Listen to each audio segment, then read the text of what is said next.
Welcome to All Things Moore County, Moore County's weekly radio show highlighting the many facets of the Sandhills. That includes real estate, lifestyle, community and neighborhoods. And now, from 4 Properties, here's your host, Bill Sahadi.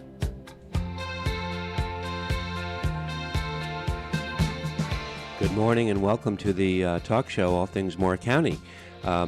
Here we are smack in the middle of summer, things have sort of quieted down a little bit here in Moore County. They'll pick up again very quickly as school starts getting back into session. But Dorothy, it's a good time for us to reflect on some of the shows we've done this year, and especially some of the shows we've done since Memorial Day. Yes. They've had a theme. Yes, they have. We've had a bunch of shows that have been related to, one of the nets that Moore County provides its citizens. In this case, we have focused on the afterlife for a lot of our military families and citizens who have decided to make Moore County home. And we've got a chance to witness firsthand. We had Michael Parker on from Terrace Ridge Farm with Nick LaSala, and they were talking about their meetings with the county commissioners, about restricting residential development outside the city limits of Carthage.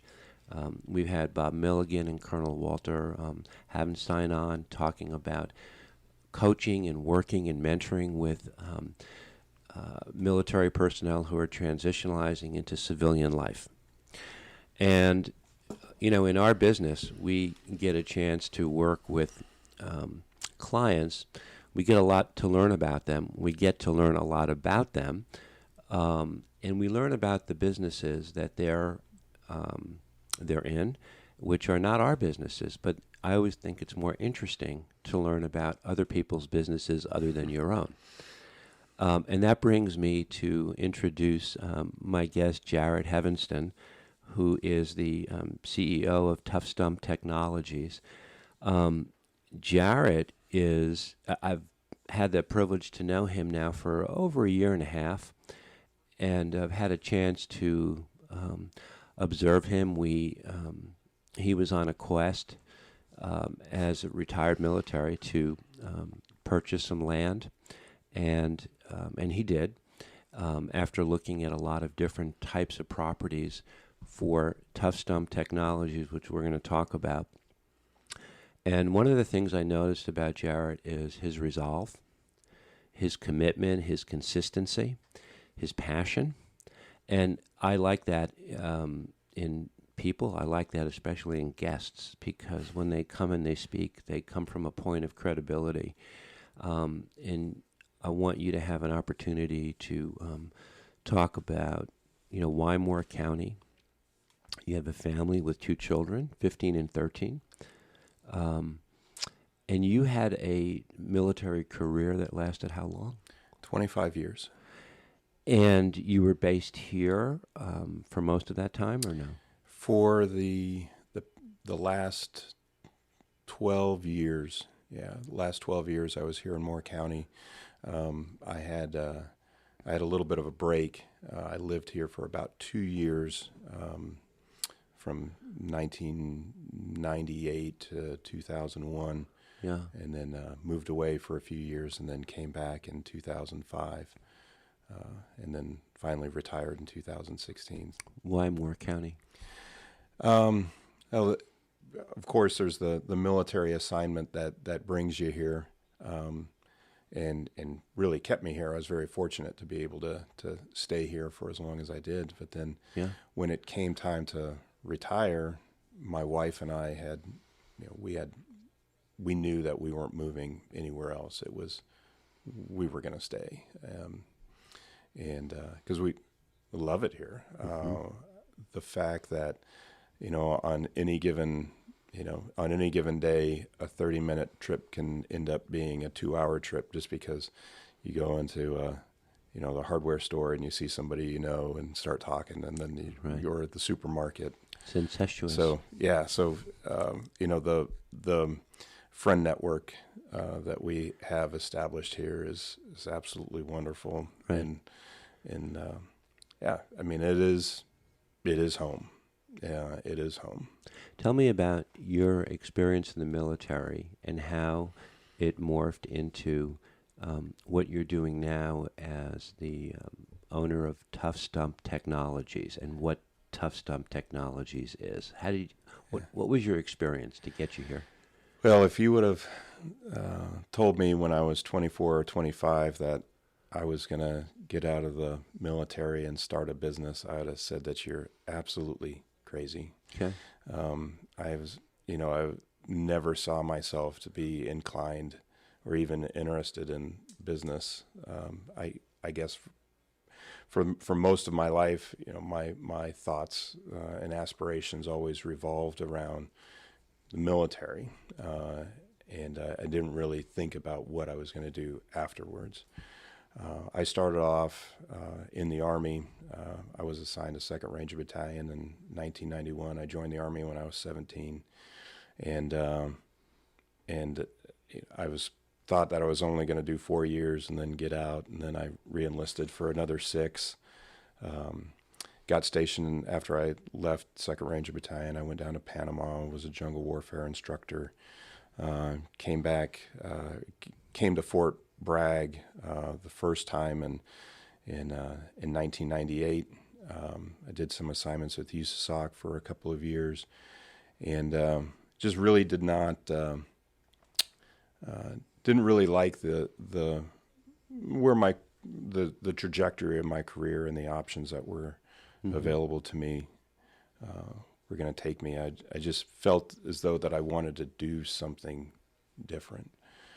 So in March of 2001, I got out of the Army, came into the Air Force, and 2 months later, in May of 2001, as an aspiring combat controller, and in 2003, I completed all of my training and was sent to Okinawa, Japan. Spent 2 years there, and then in 2005, got assignment back to Pope Air Force Base at a combat control squadron here, and that's where I spent the remainder of my years. I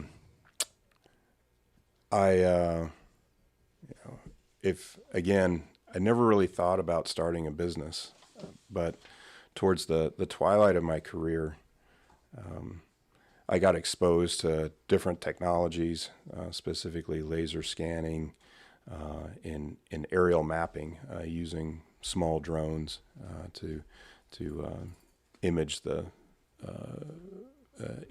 Earth, if you will, even if it's just much like a satellite image that you would see on Google Earth, except it's much smaller, much smaller area, and I just kind of fell in love with that technology, and up until that point, I would never really have considered myself to be a kind of a ones and zeros guy. I was always a little bit. I started in the Ranger Battalion as a machine gunner, so I was always a bit of a knuckle dragger.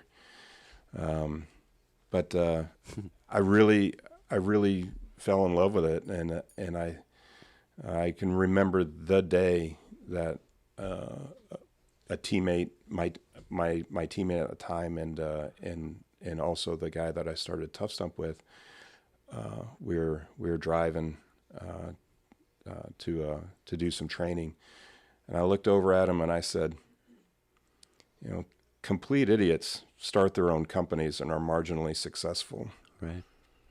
I think we can do this. Yeah. I think that there's something here, and I think we should try it. Yeah. And that was probably late 2014. I mentioned at the beginning that I had a chance to observe you, and I didn't know all about your background, but what I did know was that what I saw was in your quest to obtain the property that would best suit your needs to move forward with Tough Stump was the complete commitment and the resolve and the purpose that nothing was going to stop you. You were going to find something that would suit the next step in your quest, and you have. And there's something very didactic and egoless about you that when you speak to people, you speak to them on their level, you listen. You're not beating your chest, so to speak, but you remind me very much of a character in the highly acclaimed Netflix binge series called Money Heist. And the character you most represent to me is the professor. And you are very professorial in your demeanor. You've gotten to a point right now where you've acquired some significant amount of land to develop a training facility. Tell me about what you're proposing to do with Tough Stump Technologies at this facility, and where did the name come from? It didn't connect with me when I first heard it. Yeah, oftentimes when I like renting a vehicle or something like that, and you have to give the name of the company. Right. People say, "Oh, taking trees down? You a tree service?" No. Anything, the furthest thing from being a tree service. So when my wife and I bought the property that we live on now, which is in Carthage, a small farm. Yeah. There was a stump out in the field, and I had where the stump is it kind of in a little bit of a swale, and I was looking out at that one morning, a cup of coffee in my hand, and I told I am with all these grand designs about what I want to do with the property, and I said, I think I'm going to bulldoze that stump, and we'll take advantage of of that swale, and we'll build a pond down there. My wife says, "You're not doing anything with that stump," and she tells me the story that she had been told from the previous owner that stump had been on that property for about 100 years. That's how long that land had been in her family. Okay. And so I thought, oh, okay. And it's I guess it's a pretty remarkable, stump. I mean, it's not something that's cut flush to the ground. It's our logo now. And so when we started Tough Stump Farm, that was kind of a homage to the stump that was there in the field. And then when we were getting ready to start our company now, I wanted a name that would stand out, that would stick with you. Like when I wasn't interested in having ABC company or something that would be easily forgotten. And I thought, wow, right. Tough Stump Technologies is something that kind of not only does it resonate with people, but it gives us a lot of freedom of maneuver. We didn't pigeonhole ourselves into being, Tough Stump drones or Tough Stump night vision or something like that. It gave us a lot of room to maneuver, and as we the key part about the business is that we've been able to take advantage of opportunities that come to us, and it just seems natural. What kind of opportunities? Well, we started off with aerial mapping. That was the first thing that we thought we could really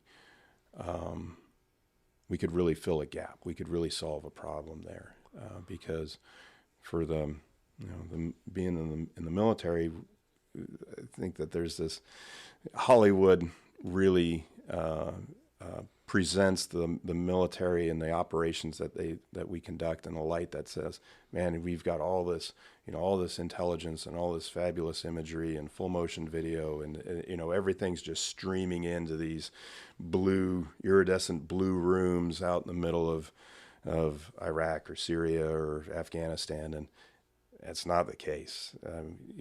There's oftentimes we're working off of products that are imagery products that are old, and you just can't get the ability to get the information from the satellite to the guy in the sandbag bunker out in the middle of nowhere, where the stick hut is.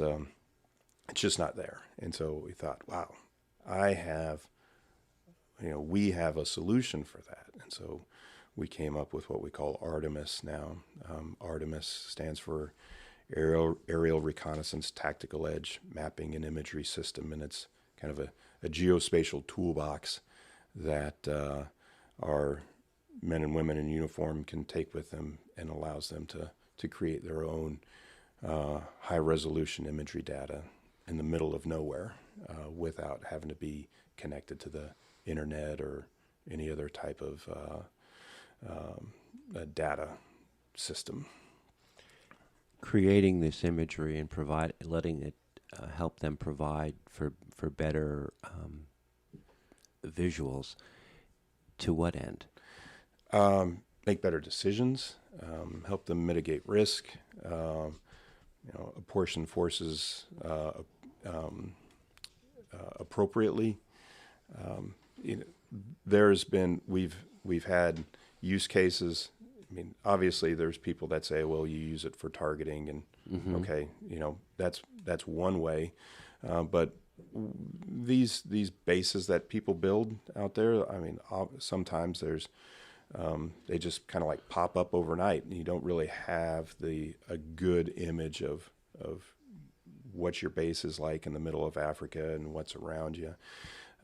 But even recently, people have been using it for negotiating land use agreements overseas, predicting floods, camps for displaced persons, refugees and things like that. That hey, we need some better data in order to plan for long-term housing of people. So disaster relief. Disaster relief. So not just military. Exactly. It has applications to a whole host of purposes. Yeah, exactly. Working with Department of Homeland Security in some cases, or sorry, not Department of Homeland Security, but FEMA for mapping floods. Better than Google Earth? More effective than? More updated than?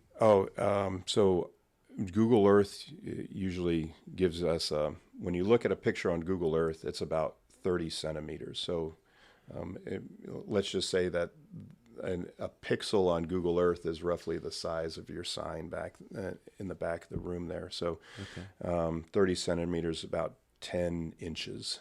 And then our resolution is much more granular than that. It's about 1 inch per pixel. So we're orders of magnitude better in clarity and in elevation. So not only are we getting a picture of the Earth, but we're getting a three-dimensional image of the Earth.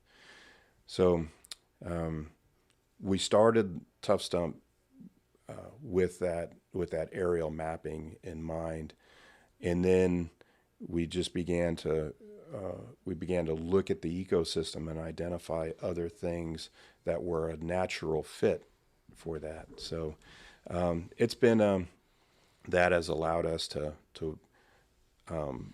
work with other government off-the-shelf software systems, such as the Team Awareness Kit, or the Tactical Assault Kit, depending upon if you're civilian or military. Right. That allows us, people in the field, to have increased situational awareness on a smart device where they and their team members are located, and they can share information digitally. And all of this is designed to enable folks to make better decisions based on better information, right, that they've got at the literally in the palm of their hand. Let's come back in the second set. I want you to talk a little bit about the training facility that you're going to be developing, what kind of training needs to be done, who you will be coaching and mentoring, and some more about the technology, because it's not just drones. But when people hear drones, they think, oh, my personal freedom is being violated, and we want to get through that. Our guest is Jarrett Heavenston of Tough Stump Technologies. This is All Things Moore County. We'll be right back.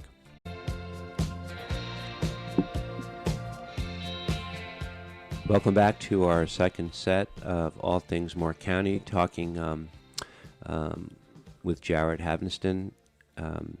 Tough Stump Technologies. The facility that you purchased, the land is about 75 acres. You have plans, I guess, to earmark about 10 or 12 of those acres towards a training facility where people would come out to the farm, so to speak, for training in some of the products that you are going to, the kits, because people just can't. I looked at this stuff and it's beyond my pay grade. You know that expression, you don't know what you don't know? Right. That's me. You mentioned Artemis.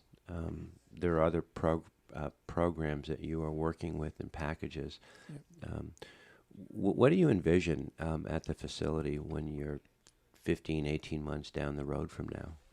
Well, so we purchased 75 acres. We're currently going through the process to rezone about 9 of that for conditional business use. Right. And out of those 9 acres, we're going to build about a 3-acre campus, a couple of buildings there, and the intent is to have an unmanned systems and technology training center out there. Build a classroom, a headquarters facility, a logistics and engineering facility. But the majority of that property we want to leave in its present state. It's been used as a farm for 100 years, and we plan on kind of keeping it that way. We're actually talking with a veteran-owned farm-to-table startup about leasing some of the land as grazing land for them for some of their livestock. So still in the nascent stages of that, but it makes me feel good to know that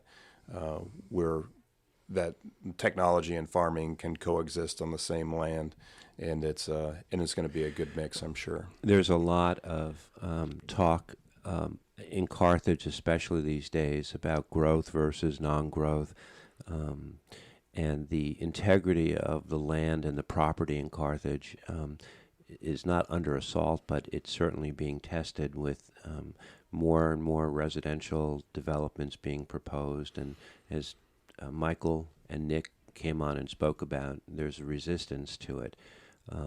But the overall view and the nature of the property is, it sounds like 80% of it is still going to remain agricultural based. Absolutely. Okay. Now, that doesn't necessarily mean that we're planting corn and soybeans on there, but we're not going to alter the landscape. We want the forest, we want the trees, we want some of the cleared areas, because it's conducive to what we need to train people to use, not only the unmanned systems, but the different radios and other technologies that we're involved with, whether it be there are a whole variety of sensors that we work and collaborate with other companies to kind of bring their hardware into a software form. And the type, when you say training facilities, again, people will go, oh no, they're not building these concrete structures. Right. You're not doing that. No. In fact, we're going to be have a very light touch on the land first and foremost, and we're going to build a fair. We've got some low ground where we're going to be putting the campus in. So really, most passerbys, you won't even know it's there. What kind of architecture on the buildings? Do you know that yet? Yeah. We're kind of going with Quonset huts. Nice. It's goes with the land. A relatively inexpensive shell of a building, very durable. But we've got some exciting ways to transform that building. So once you're up close, I think that people will be like there'll be a wow factor. Yeah. Once you're actually in the campus. So this is a type of growth, but it's a measured, structured type of growth that Right. respects the land, because as you walk that property, you can close your eyes and look back 50 to 100 years and know what it looked like then. Absolutely. And that's going to stay the same. Absolutely. And you're a resident of Carthage yourself, Yeah. so you're invested. I live 4 miles down the road from our facility, so it's I am invested, and we having this type of landscape for my wife and I to raise our children and Right. and continue to live here after they're out of the house is very important to me, and it's important to my employees. Everybody chose to make Moore County their home for a reason after they got out of the military, and so we're very invested and very sensitive to the fact that there is a concern for growth, and I should note that a training facility doesn't mean that we've got people that are running around in with guns and helicopters and things like that. That's not the intent. Right. We're a very low impact training center. It's more for electronics and unmanned systems that are really performing a valuable service, not just for the military, but for the civilian sector as well. Tell me what your technology can do for farmers. So when we first got involved with the mapping drones, that was the primary use case for the drones that we were kind of adopting. They fly with a multispectral camera that allows them to measure the chlorophyll reflectivity in plants, which basically, even though corn looks green to you and me, these type of cameras can identify where that corn is unhealthy. It's invisible to the naked eye. Wow. So those multispectral cameras, when they're part of a precision farming plan, can help farmers identify where they need more water, more pesticide, more fungicide, more fertilizer. All of that has to be determined by the farmer actually going out there and looking at the corn.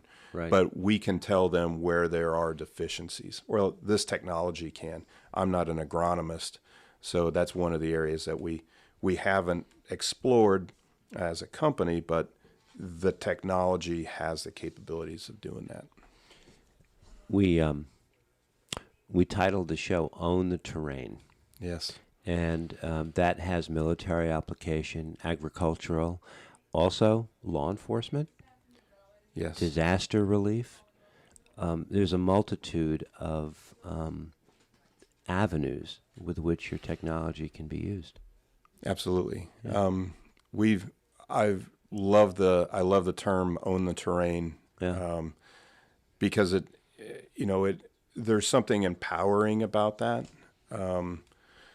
And it, to different people, it means different things. To own the terrain doesn't necessarily mean you need to occupy it, but own the terrain means hey, I understand it. I understand what's going on around me. I understand my place in it, what's happening.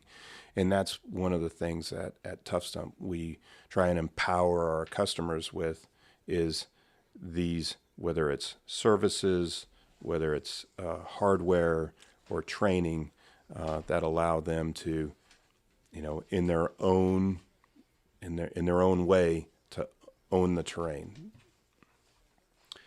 When we come back in the third set, I want to talk about ATOS, ATOS. I received a video from your office on a robotic dog, which was, to me, was creepy. It was, I was like, what? And it almost looked lifelike. There's so many little things we want to talk about. Let's come back in the third set. Jarrett Heavenston is our guest from Tough Stump Technologies. Own the terrain. We'll be right back.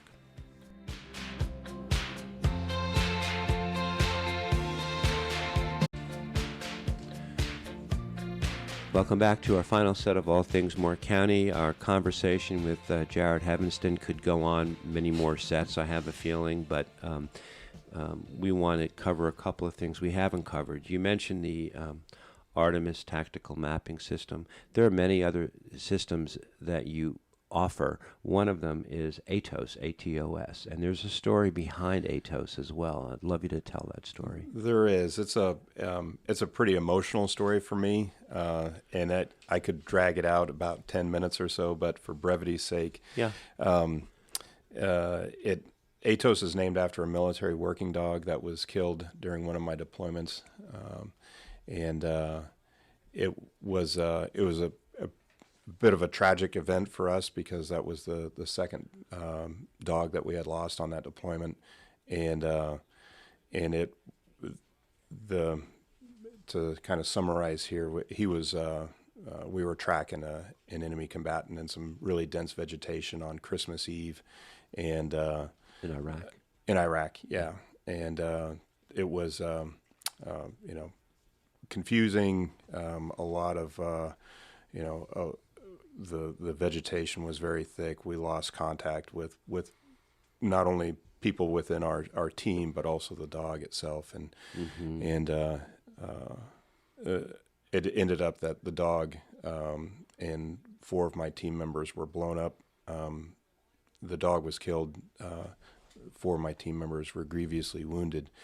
And I always thought to myself, an event that happens like that on Christmas Day really stays with you. And Right. and it was about a decade later that I was sitting on a back porch in Bend, Oregon, and I had one of the GPS tracking tags. They're about the size of my pinky finger, and I thought and we were using these to track our drones. And I thought to myself, man, if we would have had something like this on that night, that narrative would have been a lot different. And so that really inspired me to collaborate with another company called Marshall Radio and Telemetry to build what we now call ATOS, which is a line of sight GPS tracking system that works without cellular, internet, or any other type of connectivity. And it's a very it's the only one of its kind for tracking people and things in disconnected environments. So You mentioned in talking about ATOS the heavy vegetation, as if that were a deterrent, and it did not help. You also have a video out talking about the lava beds. Yes. The terrain matters, I guess is what we're saying. yeah, absolutely. Yeah, for our lava beds video, we're working with a production company called Bowstring to do a documentary about the Modoc Indian War that happened in 1872 and 1873, and the desire is to illuminate how important the terrain was to the outcome of that battle, and how it enabled the small band of Modoc Indians of about 50 to 75 warriors to decisively defeat the U.S. Army in 2 defensive engagements. And the U.S. Army outnumbered them 10, 20 to 1 at times. Details matter. Yeah. Lava beds are rough on. They're painful. Oh yeah. When you we'll have a what they call the sizzle reel coming out in a few more days, and it's just, it's one of the most beautiful yet most inhospitable environments you can imagine. Yeah. How long has Tough Stump Technologies been a company? We are going into our 7th year. We started in 2015, but that first year I was still in the process of retirement, and we were kind of figuring out what we did as a company. Okay. So I got the impression. So you're at the beginning of the next chapter, right in front of you, but there's a definite organic bent to what you do. You're a service provider to help others to alleviate problems. You're not out there selling high luxury vehicles. It's not about. It's about providing a service that benefits everybody. Providing a solution. Okay. Yeah, providing a solution that A oftentimes better solution. Yeah, oftentimes it comes as a service, but I tell all the people I work with that we give the white glove treatment. So when we're putting together, a lot of what we do is kitting individual components. So we're getting phones or satellite communications terminals or training or small unmanned aerial systems, and we're kind of packaging that in a format that, along with training, that really empowers the end user. So everything they get comes ready to go. I mean, they just pull it out of the box, turn it on, and that's and then they're off to do their mission. So whatever that mission might be. Proficiency, expediency, expertise. Yeah, the proficiency mastering. The proficiency is the big thing, because time is one thing that you can't buy, and oftentimes when folks have a new piece of technology, be it a radio or a UAV, for example, that's a high value asset, and we want them to get the most out of that asset, right, without damaging it. Right. I've had a chance to meet some of your team members. You've got about 14 or 15 employees. They all seem to share the same commitment that you do, the philosophy. You're all very low key. But purposeful at the same time, and there's a presence. How do you recruit the people you have, and what litmus test do you apply before they become part of Tough Stump? So early on, I was pretty lucky because I was able to cherry pick a lot of the people that I had worked with previously, and they formed the foundation of Tough Stump. As the company has, grown, little by little every year, we've had the luxury of having very qualified people just walk into the door, and some of that has happened from just folks kind of off the street, but a lot of it has come about through our internship program. So we've had over a dozen interns over the past 5 years that are making their transition from the military into civilian life, and we provide a nice safe spot for them to kind of land and either figure out what they're going to do next, because oftentimes folks move away. Yeah. But when we identify certain traits in those folks, oftentimes that can turn into a job. So really, if I was to describe our employees and our organization, is I say that we're a very intrinsically motivated company. We do things, almost for the sheer enjoyment of doing it. From being around the tracks quite a bit over the years, I can also say that it appears to me that you do things with a servant's heart, and that's a very big difference. And you can see it from a distance. You can see it up close. I mean, that's just an observation, and that will stand in your stead for sure, because you will always attract the right people. Yeah, just as we. I think that we take a lot of things from the military and transition that, but I can remember when I was in the Ranger Regiment, the mantra was mission, men, me. Yeah, right? And so right. we are always putting the mission, in this case, the customer first. And I know that can sound a little bit trite, but It's true. It really is true, and I'm very, very proud of our folks, and they do things that continue to amaze me every day. Right. And Yeah, the upside is terrific. I mean, you're entering a new chapter, and it's exciting, and you want to keep the integrity in place as you go and grow intelligently. We really didn't get much of a chance to speak about the videos that I received of the robotic dog, but that was not creepy, but unsettling. But it looked so lifelike. yeah, we're very fortunate to have struck up a kind of a value-added reseller arrangement with Ghost Robotics and what they call the QUGV, or a quadruped unmanned ground vehicle. So it looks like a dog. Yes, it does. But it's a very ruggedized robot. I mean, it can swim. It can, it's wind, rain. It's a very rugged, capable platform, and we look at this as the next, as kind of like the next evolution of Tough Stump, where we've been able to assemble a very capable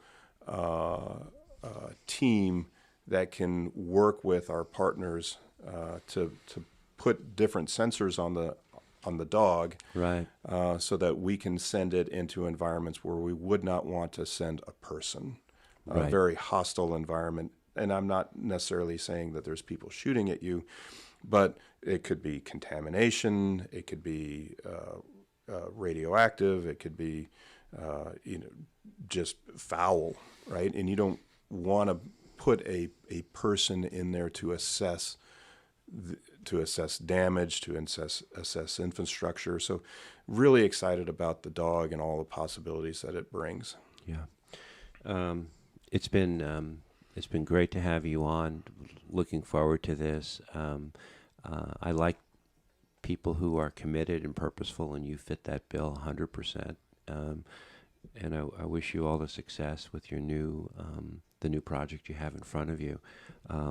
And I hope that people in Carthage welcome you with open arms, because you are respecting the environment, and you're respecting the place where you live with your family. People can go to your website, toughstump.com, if they want to look at some more information and some detailed information about what you do. And I hope we get a chance to maybe have you back on the show down the road when you're in a different place. That'd be wonderful. Thank you, Bill. Jarrett, thank you for joining us. And everybody, thanks for listening. This is All Things Moore County. Have a great week.